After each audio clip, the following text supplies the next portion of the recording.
Hello and welcome. This video is on oil painting, and particularly today we are going to be talking about painting supplies. So just as a gentle reminder, this is a beginner-friendly video, an informative video to give you more information on the supplies that you might want to consider using when you start your oil painting journey.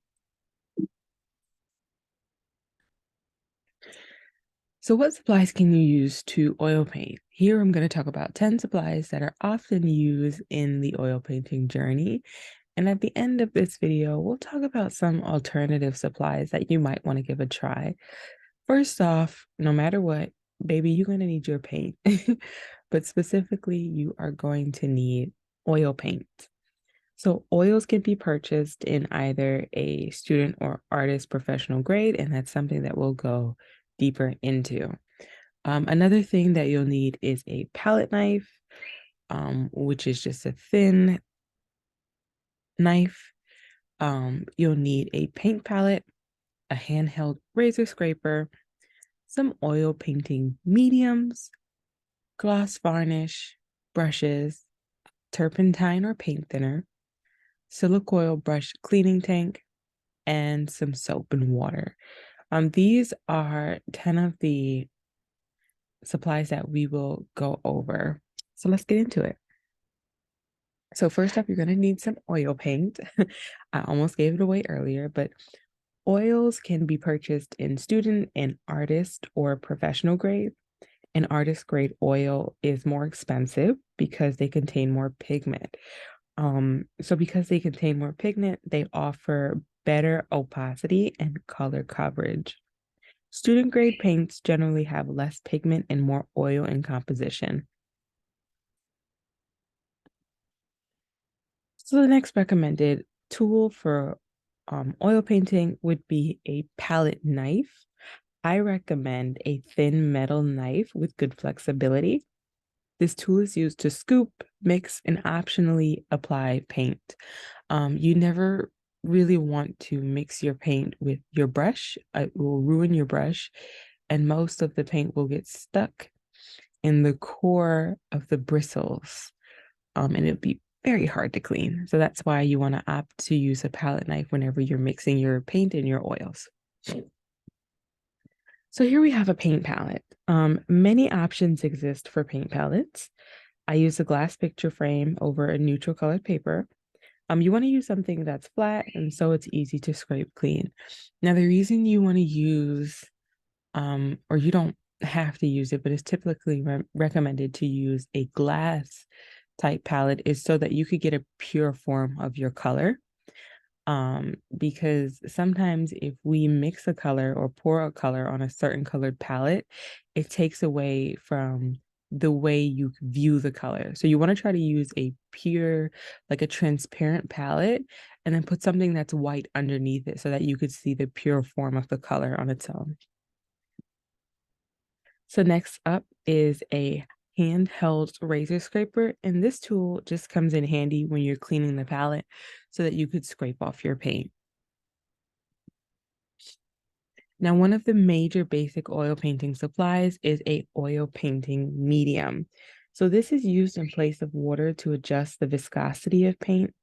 The three mediums to be aware of are turpentine, liquid, liquid is made by Winsor & Newton, and linseed oil. So turpentine is clear. It's a liquid paint solvent, and it speeds up your drying when it's added to paint. Liquid, on the other hand, is a gel-like consistency, and it maintains the body of the paint while also diluting the pigment. No, I'm sorry. It's a gel-like consistency, and it maintains the body of the paint while also speeding your drying time. Now, linseed oil adds more oil to the paint. It dilutes the pigment concentration and it slows down the drying time. So a thin layer of oil paint mixed with turpentine or liquid might dry overnight or in a few hours, while adding linseed oil keeps paint wet over the same amount of time. So liquid can be used as a primary medium and as a type of turpentine called odorless mineral spirits for thinning paint and cleaning brushes. Did I mess it up? So liquid can be used as a primary medium, and it could also be used as a type of turpentine. Um, I hope I didn't confuse anyone there. So next up, we have gloss varnish. This is completely optional. This varnish layers over fully dry finished paintings for an even glossy surface, and it can really enhance the look of a saturation and the contrast that's in a piece. It's available in a spray or a brush-on liquid.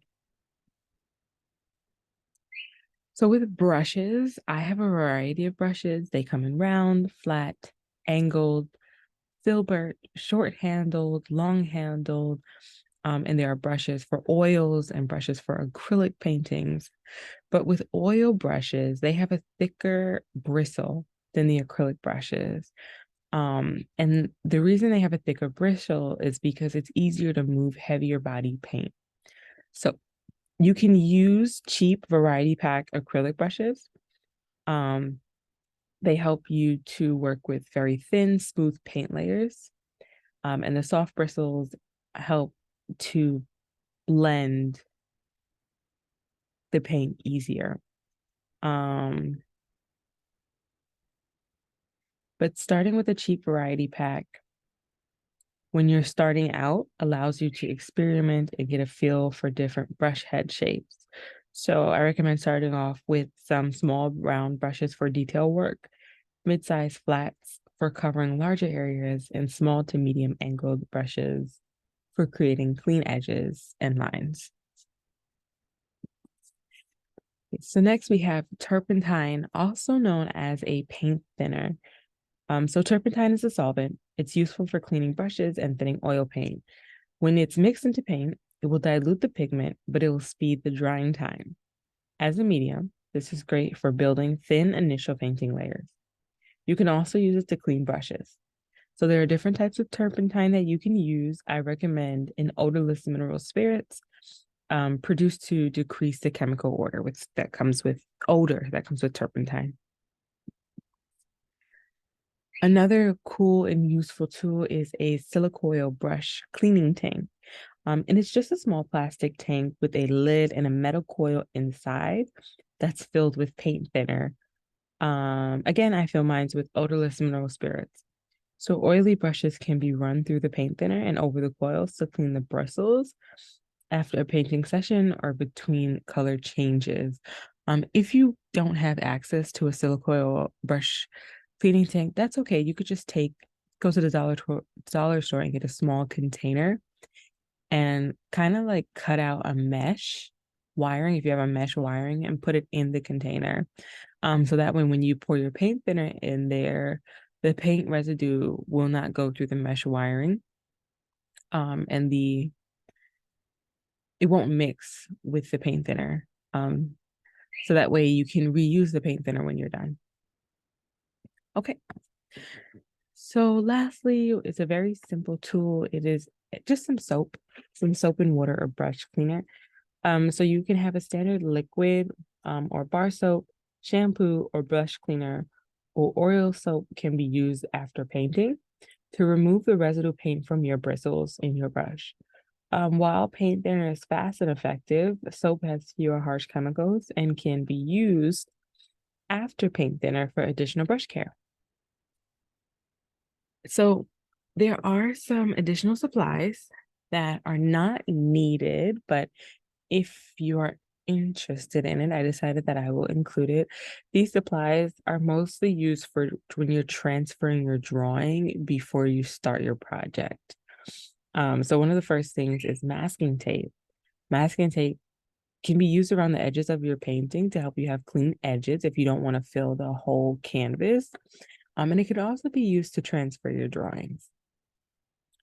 Then we have a black charcoal stick, which is a little bit more effective than masking tape. You have Prismacolor, new pastel color sticks that can be used in transfer drawings. It gives you more control over the color of the line work. You can use the black charcoal stick but charcoal alone will also work fine in helping you to transfer drawings.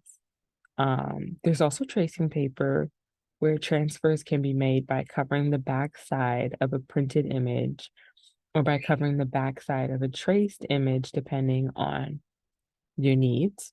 And then you have a fixative spray, and an alternative to this is hairspray. And this can be used to help your finished drawing from smearing or wiping away. So that is it. I'm sorry, I stutter a lot. I hope that the information was clear. And thank you for coming to today's video.